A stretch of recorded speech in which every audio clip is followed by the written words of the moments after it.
Now look, what I think you need, see if you agree with me, is to be with people that love you. If you're not with people that love you, well, that's horrible. If that means being with nobody, and I mean no person, not just body, well, that could be very unhappy, I would think. So you'll pursue the company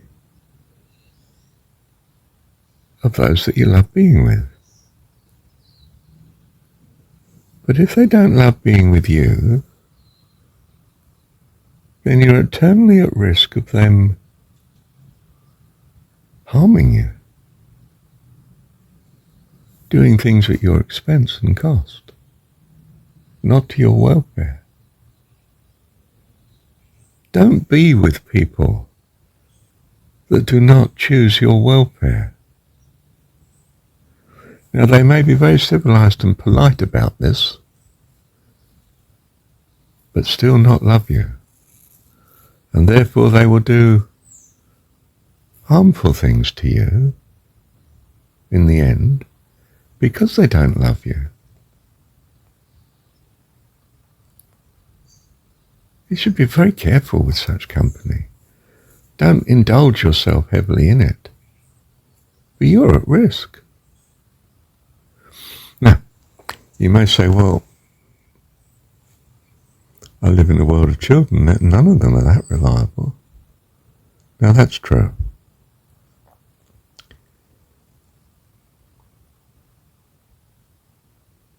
Have you got a better option? Now, in a secular sense, no, you haven't. But in the spiritual understanding you have,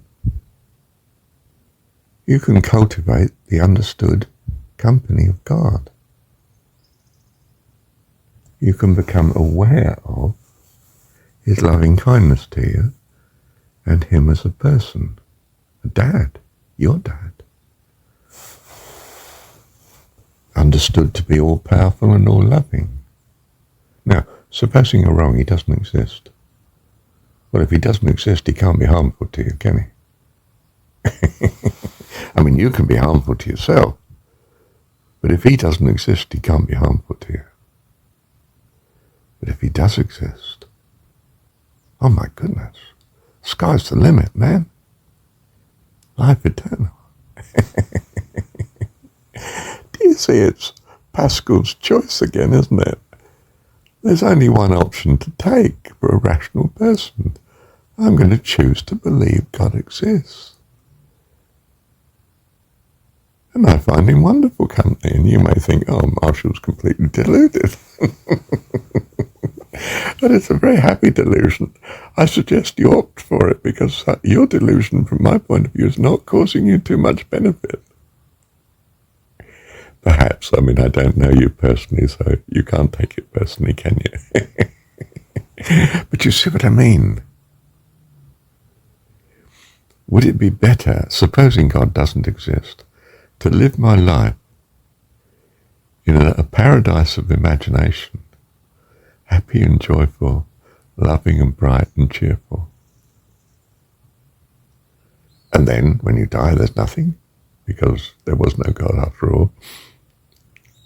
Or to have lived it without God, struggling with these people that don't love me at a great cost to me, potentially, recklessly living with such.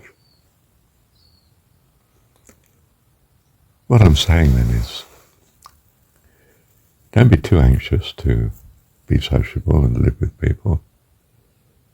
Share your life. Sharing a life with vipers is not a good idea. So be cautious at least. And when things become toxic, recognize it. What are you saying, Marshall? Are you saying be unfaithful? And your life seems to illustrate this. Well, actually, I don't think my life does, because I wasn't unfaithful. I was scrupulously faithful.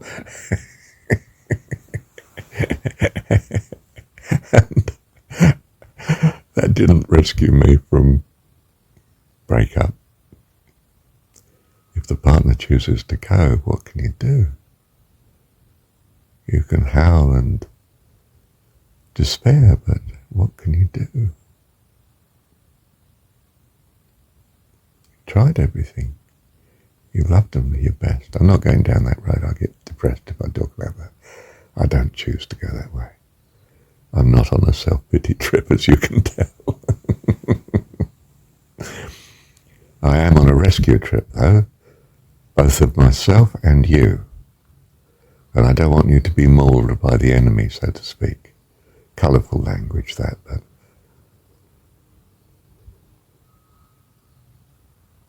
as your dad, I want my children to be happy. You to be happy, to be fulfilled and blessed and loved.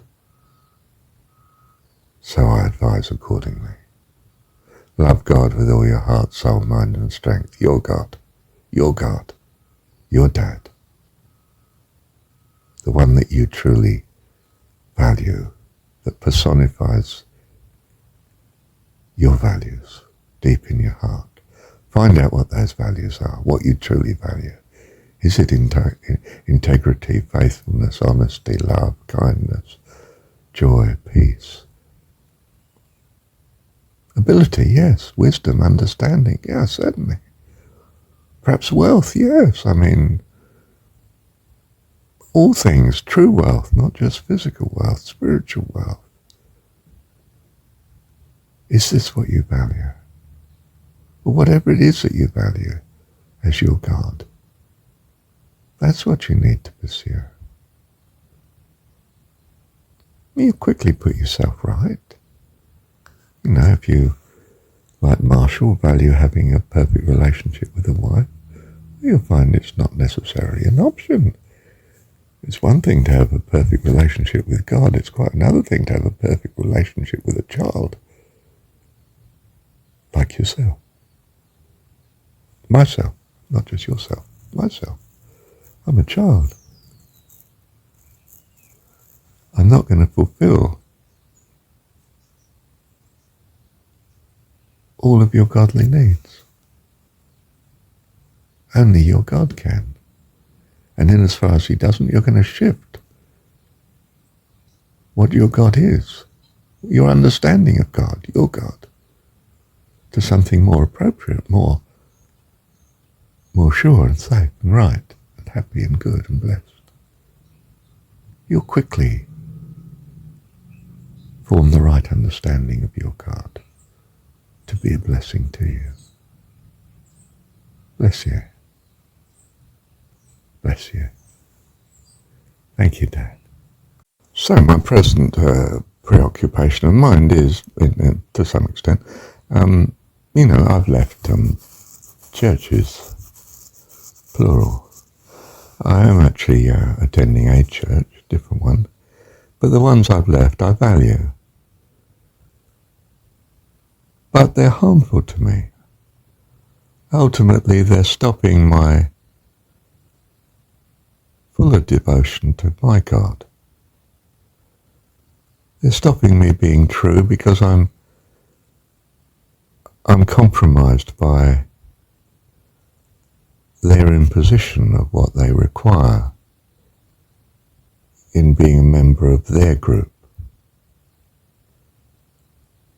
And that's not being true to my God. I'm not going to be happy if I'm not pursuing my true purpose, my true values. So I've walked away.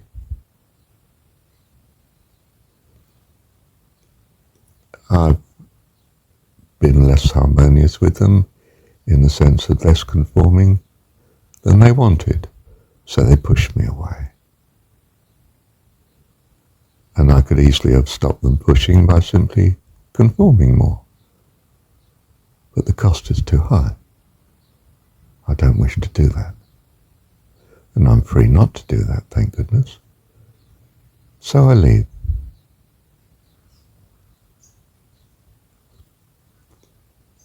Now it's a blessing to me because I'm not isolated and alone because of it. I mean, I have less social interaction with physical people.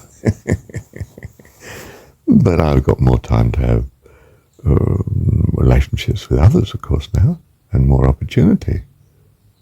Obviously, I mean, the time is now open.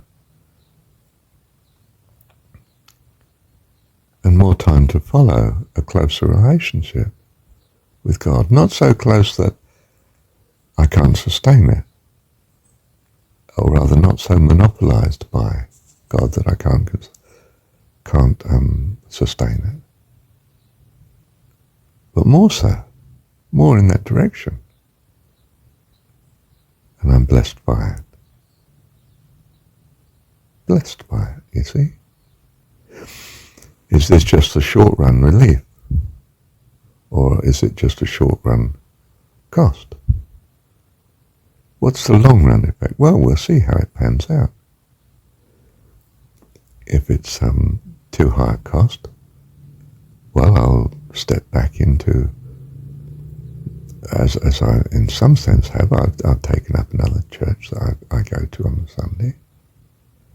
And that's okay at the minute. We'll see how it goes. Do you see, I'm adjusting to being less sociable. But if you like, more with the one I love, which is my dad, Heavenly Dad. Now that may sound very childish and a bit sort of silly, but it's not. It's life. Life abundantly. I'm come that you might have life, and have it more abundantly, not less. And what you see is the world's way of satisfying your needs. Well, they're not your true needs in large measure. They're just transitory needs whilst you haven't realized you're a child of God. He's your dad. May you live according to that and see what it's like. You'll know the way to go. I won't have to persuade you. Just practice a little and see, taste and see that the Lord is good. Start working the more on the notion that God is your dad. Your God is your dad. And love him to bits. See how you get on. If that sounds too much for you, just practice being thankful. Nice morning. Nice breakfast, perhaps. Nice company. Or nice peaceful day ahead of you. Or something, whatever's good. God's provision. Your health. Your thoughts. Your expectations. Your hopes. Your values. Fill your life with thankfulness. You'll soon find the way to go. Thank you, Dad.